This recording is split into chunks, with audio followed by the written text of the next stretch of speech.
पाएंगे बिहार लोक सेवा आयोग यानी कि बीपीएससी की तरफ से आपकी जो 9वीं 10वीं और 11वीं 12वीं की जो फाइनल आंसर की थी, यहाँ पे नोटिस जारी कर दिया गया है उसको लेकर के। सबसे पहले देखिए विज्ञापन संख्या 22/2024 के अंतर्गत अध्यापक के पदों पर नियुक्ति हेतु वर्ग आपके 9वीं 10वीं के लिए आयोजित लिखित वस्तुनिष्ठ प्रतियोगिता पुनर्परीक्षा TR3 के सभी विषयों की नृत्य विषय को छोड़ करके, ठीक है, यानी कि नृत्य विषय को छोड़ करके प्रदर्शित औपबंधिक उत्तर पर उम्मीदवारों से प्राप्त आपत्तियों पर विषय विशेषज्ञों की समिति द्वारा जो है यहाँ पे समीक्षा की गई है और समीक्षा उपरांत विषय विशेषज्ञों की समिति द्वारा तैयार किए गए अंतिम आदर्श उत्तर दिनांक 3/10/2024 से आयोग के वेबसाइट पर यहाँ पे उपलब्ध रहेंगे। यानी कि कहने का मतलब ये है कि जो आपका 9वीं 10वीं का है वो फाइनल आंसर की यहाँ पे आ चुका है।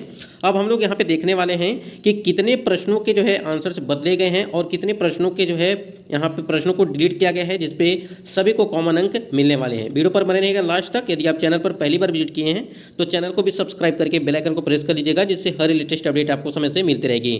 चलिए एक बार देखते हैं। सबसे पहले हम लोग प्रत्येक अलग अलग सब्जेक्ट का देखेंगे, यानी कि हिंदी का देखते हैं। सबसे पहले स्क्रीन पे आप देख पा रहे हैं, सबसे पहले हम लोग देख रहे हैं यहाँ पे एग्जाम डेट। यहाँ पे देखिए 21/7/2024 तक यहाँ पे परीक्षा आपकी कराई गई थी और यहाँ पे देखिए सब्जेक्ट हिंदी क्लास 9 to 10, ठीक है। ये आपका जो है फाइनल आंसर की दिया गया है। अब इसमें देखिए हम लोग यहाँ पे चलते हैं। सबका सेट अलग अलग दिया है। सेट ई दिया है, सेट ई के जो है यहाँ पे आंसर दिए गए हैं, ठीक।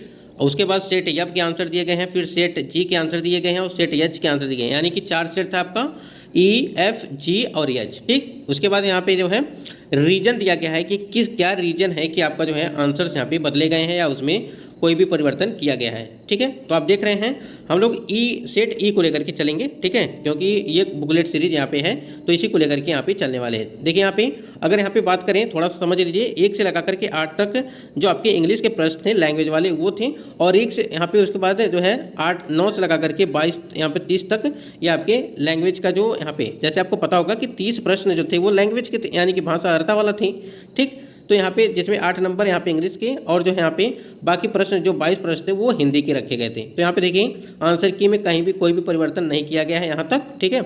उसके बाद अगर आप नीचे आएंगे और सेट ई में ही देखेंगे आप, तो क्वेश्चन नंबर यहाँ पे जो उर्दू वाला है, ठीक है, 19 नंबर उसे डिलीट कर दिया गया है। अब जिसका भी उर्दू वाला होगा वो अपना जो है ध्यान दीजिएगा, इस प्रश्न को डिलीट कर दिया गया। इसका मतलब ये हो गया यहाँ पे कॉमन अंक जो है यहाँ पे आपको मिलने वाले हैं, ठीक, यानी कि बोनस अंक यहाँ पे सभी को मिलेंगे। उसके बाद हम नीचे आएंगे, देखिए उसके बाद यहीं पे उर्दू के लिए अगर बात करें, उर्दू का जो यहाँ पे 28 नंबर प्रश्न था, ठीक है। तो यहाँ पे आप देखेंगे जैसे अलग अलग जो बुकलेट सीरीज दी गई है आपकी, उसमें जो है आपका होगा हिंदी होगा, ठीक है, और उर्दू होगा, बांग्ला होगा, ये सारी चीज़ें हैं। तो ये उर्दू का है क्योंकि यू लिखा है तो उर्दू का है, और इसमें जो है रीजन भी दिया गया है कि आंसर क्यों जो है यहाँ पे सही किया गया है, कौन सा ऑप्शन सही किया गया है। तो इस चीज़ को आप ध्यान दीजिएगा, उर्दू वाले जितने भी कैंडिडेट होंगे। उसके बाद यहाँ पे आप नीचे आएंगे, हम लोग हिंदी की बात कर रहे हैं, इस बात को आप ध्यान रखिएगा हिंदी के लिए, ठीक, हिंदी। और देखिए यहाँ पे कोई भी प्रश्नों को ऐसा यहाँ पे जिक्र नहीं किया गया है, उसके आंसर में कोई भी परिवर्तन नहीं किया गया है अभी तक। आप यहाँ पे अगर देखेंगे हिंदी में सेट ई में आएंगे तो 62 नंबर जो प्रश्न है इसे डिलीट कर दिया गया है। अब ये 62 नंबर प्रश्न कौन सा था उसे हम लोग देखेंगे। तो स्क्रीन पे आप देख रहे हैं जनरल स्टडीज का ये जो आपका 62 नंबर प्रश्न था, अभी जो हमने आपको आंसर की में दिखाया है उसे जो है डिलीट किया गया है। तो ये भी भारतीय उपमहाद्वीप पूर्व में मूलतः एक भाग था, ठीक है। तो यहाँ पे गोंडवाना, टेथिस, पेंजिया उपरोक्त में से एक से अधिक और उपरोक्त में से कोई नहीं। तो इस प्रश्न को जो है डिलीट कर दिया गया है, ठीक, इस प्रश्न को डिलीट कर दिया गया है। इसका मतलब ये हो गया कि इस पर सभी को जो है कॉमन अंक मिलेंगे। तो ये आपका 62 नंबर प्रश्न था हिंदी में। तो यहाँ तक चीज़ें आप बिल्कुल समझ गए होंगे, यानी कि जो 62 नंबर प्रश्न था उसे यहाँ पे जो है डिलीट कर दिया गया है, और 62 सेट ई में 62 नंबर प्रश्न था, और अलग अलग सेट में जो है क्वेश्चन नंबर आप देख रहे हैं अलग अलग क्वेश्चन यहाँ पे है, ठीक। तो इस चीज़ को आप ध्यान दीजिएगा। अगले और यहाँ पे बढ़ते हैं आगे थोड़ा सा, और इसमें देखते हैं कि क्या कुछ परिवर्तन किया गया है। यहाँ पे देखिए प्रश्न संख्या यहाँ पे 130 दिया गया, 103 दिया गया है, और इसमें जो है आंसर लगाया गया है डी, ठीक है, आंसर इसमें डी लगाया गया है। तो देखिए विकल्प बी एवं सी में क्रमशः प्रकृति सौंदर्य आकर्षण एवं मानवीय भावाकर्षण दोनों की चर्चा हुई है, अतः विकल्प डी उपरोक्त में से एक से अधिक सही है। ध्यान दीजिएगा। अब इसमें हम लोग देखेंगे कि कौन सा प्रश्न था, यानी कि 103 नंबर प्रश्न कौन सा है जो विकल्प यहाँ पे डी यहाँ पे माना गया है। देखिए 103 नंबर का जो प्रश्न यहाँ पे बताया गया है कि विधाता को बार बार धरती पर अवतार क्यों लेना पड़ता है, तो प्रकृति से सौंदर्याकर्षण से मानवीयता। यहाँ पे उपयुक्त, यहाँ पे अगर बात करें उपयुक्त में से एक से अधिक यहाँ पे आंसर लगाएगा, तो उपयुक्त एक यहाँ पे डी नंबर यहाँ पे लगाया गया इस बार आंसर। तो यहाँ पे डी इसका जो है राइट आंसर माना गया है इस बार। 103 तक हो गया है। ठीक है, यानी कि विकल्प यहाँ पे जो प्रकृति सौंदर्य आकर्षण और मानवीय अभाव आकर्षण दोनों की चर्चा हुई है, तो यहाँ पे डी माना गया है। उसके बाद अगर आप नीचे आएंगे थोड़ा सा यहाँ पे, तो नीचे आप अगर आएंगे तो आप देखेंगे यहाँ पे जो प्रश्न दिए गए हैं, उसके बाद यहाँ पे किसी भी प्रश्नों में हमको नहीं लगता है कि कोई दिक्कत है। ठीक है, यानी कि जो भी परिवर्तन किया गया है आपका, एक तो यहाँ पे एक प्रश्न है जो है 103 नंबर का है। उसके बाद यहाँ पे आपका जो है 62 नंबर प्रश्न डिलीट कर दिया गया, जिस पे कॉमन अंक सभी को मिलेंगे। उसके बाद आप नीचे आएंगे तो ये उर्दू का जो प्रश्न था 28 नंबर जो सेट ई में उसको, और उर्दू का 19 नंबर प्रश्न जो है डिलीट किया गया है। ठीक, इस बात को आप ध्यान रखिएगा। तो ये हिंदी का हो गया। आगे देखते हैं अगला सब्जेक्ट। अब यहाँ पे देखिए हम लोग हिंदी का प्रश्नों को देख लिए हैं, और यहाँ पे हम लोग देखेंगे इंग्लिश, यानी कि 9वीं 10वीं के इंग्लिश का जो फाइनल आंसर किया गया है, इसमें क्या परिवर्तन किया गया है। देखिए यहाँ पे अगर आप थोड़ा सा यहाँ पे देखेंगे, सेट दिया गया है, आंसर की दिया गया है, ठीक है, और रिमार्क दिया गया है। उसके बाद यहाँ देखिए, यहाँ पे देखिए उर्दू का यहाँ पर फिर से अगर सेट नंबर ई की बात करें, ध्यान दीजिएगा, सेट नंबर ई की बात करें, और हम लोग ये इंग्लिश की बात कर रहे हैं, ध्यान दीजिएगा, इंग्लिश सब्जेक्ट का। ठीक, यानी कि 9 और 10 का। इसमें देखिए उर्दू का जो है 19 नंबर प्रश्न यहाँ पर भी डिलीट किया गया है। ठीक है, तो ये एक यहाँ पर कॉमन अंक हो गया। ठीक, उसके बाद हम नीचे आएंगे तो देखिए उर्दू का जो 28 नंबर प्रश्न है यहाँ पर, उसको भी यहाँ पे डिलीट किया गया है, और ये देखिए यहाँ पे रिमार्क भी किया गया है। ठीक है, ध्यान दीजिएगा, यहाँ पे रिमार्क भी कर दिया गया है। उसके बाद आप नीचे आएंगे और क्वेश्चन नंबर यहाँ पे देखिए, अगर इसमें कुछ बदलाव किया गया होगा, क्वेश्चन नंबर यहाँ पे देखिए 62 यहाँ पे जो है डिलीट किया गया है, ध्यान दीजिएगा। तो इंग्लिश में यहाँ पे देखिए जो 62 नंबर का जो प्रश्न है, इसमें देखते हैं कि कौन सा प्रश्न है 62। देखिए यहाँ पे जो अभी हमने आपको बताया है कि 62 नंबर में वही है, क्योंकि देखिए आपका जो यहाँ पे जो 8 का जो इंग्लिश का, ठीक है, भाषा में, और यहाँ पे जो है 22 प्रश्न जो है वो आपका इंग्लिश का। ठीक, उसके बाद से जो आपका उर्दू हो गया, बांग्ला हो गया, वो है। तो यहाँ पे जो 65 नंबर प्रश्न है वही जो हमने पीछे बताया है कि गोंडवाना लैंड है, तेजी से पेंजिया है, उपरोक्त में से अधिक। तो यहाँ पे डी ही ऑप्शन इसको माना गया है। इसमें भी हम लोग इसमें देखते हैं कि कौन सा प्रश्न जो इंग्लिश वाला है वो देख लेते हैं। तो देखिए ये 62 वाला हमने पिछले वाले में, यानी कि हिंदी वाला जब आपको समझा रहे थे, तो उसमें भी यही चीज़ था, 62 नंबर पे था, क्योंकि सेट हमने ई को ही रखा है, इसलिए वो बार बार आएगा। ठीक है, प्रत्येक सेट में। उसके बाद यहाँ देखिए वो यहाँ पे, उसके बाद हम लोग चलते हैं यहाँ पे देखिए 112 यहाँ पे देखिए 140 नंबर है इंग्लिश का।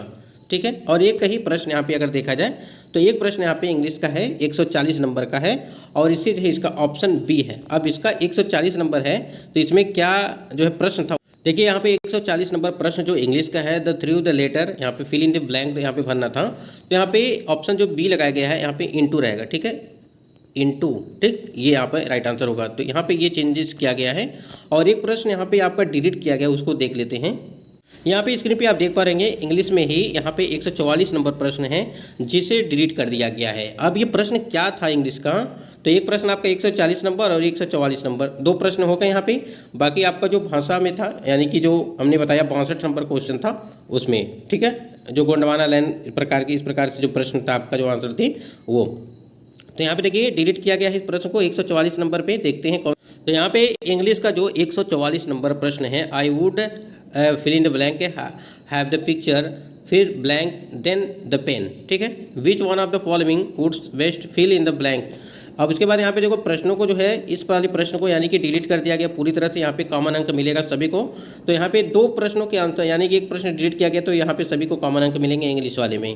उसके बाद हम लोग यहाँ पे थोड़ा सा बात करेंगे संस्कृत को लेकर के। ठीक है, संस्कृत में आप देख पा रहे हैं यहाँ पे क्लास 9 to 10 का फाइनल आंसर किए संस्कृत का, और सेट ई को ही लेकर चलेंगे, क्योंकि सेट ई का जो बुकलेट सीरीज यहाँ पे ऑफिशियल साइट पे आपको मिल जाएगा।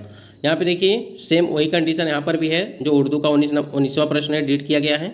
फिर अगर आप नीचे आएंगे थोड़ा सेट ई में, तो यहाँ पे 28 नंबर का जो प्रश्न है ये भी उसी प्रकार से है, जो यहाँ पे आंसर से परिवर्तन किया गया है। ठीक, उर्दू का। उसके बाद हम नीचे आएंगे, जो यहाँ पे हमने आपको बताया था कि 62 नंबर प्रश्न, ठीक है, जो लैंड वाला था, उसको लेकर के भी यहाँ पे। ठीक, तो यहाँ पे 3 प्रश्न जो हैं सभी सेट में आपको, ई वाले सेट में, इसी मतलब कि क्वेश्चन नंबर 62 पे ही मिलेगा। उसके बाद यहाँ देखिए अगर कोई परिवर्तन किया गया होगा संस्कृत में, तो आपको यहाँ पे देखने को मिल जाएगा। चलिए देखते हैं। यहाँ देखिए बताया क्या है, क्वेश्चन नंबर आपका है 130 नंबर है संस्कृत में, और इस संस्कृत में क्योंकि इनका युग्म उचित है। देखिए यहाँ पे ऑप्शन सी लगाया गया है, तो ऑप्शन सी यहाँ पे बिल्कुल राइट आंसर होगा यहाँ पे इसका जो है। देखिए अब यहाँ पे 130 नंबर प्रश्न क्या था उसको देखना जरूरी है। तो यहाँ पे देखिए 130 नंबर यही प्रश्न था। अधो अधो अंकितेषु युग्मेषु उचितम युग्म चिनुत। ठीक है, जितने भी संस्कृत वाले कैंडिडेट हैं यहाँ पे बात समझेंगे। उसके बाद यहाँ पे 133 नंबर प्रश्न में है जिसमें आंसर यहाँ पे परिवर्तन किया गया है। थोड़ा सा देखेंगे हम लोग यहाँ पे 133 नंबर प्रश्न को। एक सेकेंड यहाँ पे देखिएगा। देखिए, प्रिंग डुकुंज कर्णे धातो अधस्तनेषु शुद्धम रूपमस्ति। ठीक, तो ये आपका एक प्रश्न था। ठीक, इसका आंसर यहाँ पे परिवर्तन किया गया है। तो हमने जो अभी आपको बताया कि 130 नंबर का यहाँ पे ऑप्शन सी लगाया गया है, उसके बाद 133 का ए लगाया गया है। ठीक, यहाँ तक चीज़ें आप समझ गए होंगी। उसके बाद यहाँ पे अगला यहाँ पे देखेंगे कि कौन से प्रश्न पे जो है यहाँ पे है। ठीक है, अब यहाँ पे देखिए 146 नंबर प्रश्न है, क्योंकि इसमें दिए गए विकल्प नमन के कोष्ठ में गलत संख्या लिखी गई है। तो ऑप्शन यहाँ पे जो ई है, यानी कि 146 का ई यहाँ पे बिल्कुल राइट आंसर होगा। ये संस्कृत की हम बात कर रहे हैं। ठीक, संस्कृत की। ठीक, हम लोग सेट जो आपका ई है उसको देख रहे हैं। ठीक, सेट ई को। तो 146 देखिए यहाँ पे संस्कृत का जो 146 नंबर प्रश्न है ये आपको है, अधो अंकितेषु कथम शब्द नित्यम वचनानोत्तो अस्ति एकम द्वम नवम। ठीक है, तो ये आपको यहाँ पे दिया गया प्रश्न है। तो इसमें हम लोग कई सब्जेक्ट को देखा, हमने हिंदी देखा, इंग्लिश, संस्कृत, और जो आपका अगला आगे वीडियो में आप लोग देखिएगा कि अलग अलग सब्जेक्ट के यहाँ पे हम बात करेंगे कि आंसर की कितने परिवर्तन किए गए। यानी कि आप लोग कमेंट सेक्शन में जरूर कमेंट करके बताइएगा कि आपके कितने नंबर जो है कम हुए हैं। ठीक है, यानी कि फाइनल आंसर की मिलान करने के बाद से आपके कितने नंबर अब बन रहे हैं और आपके कितने नंबर कम हुए हैं ये भी जरूर वहाँ पे लिखिएगा और अपना सब्जेक्ट जरूर लिखिएगा। ठीक है।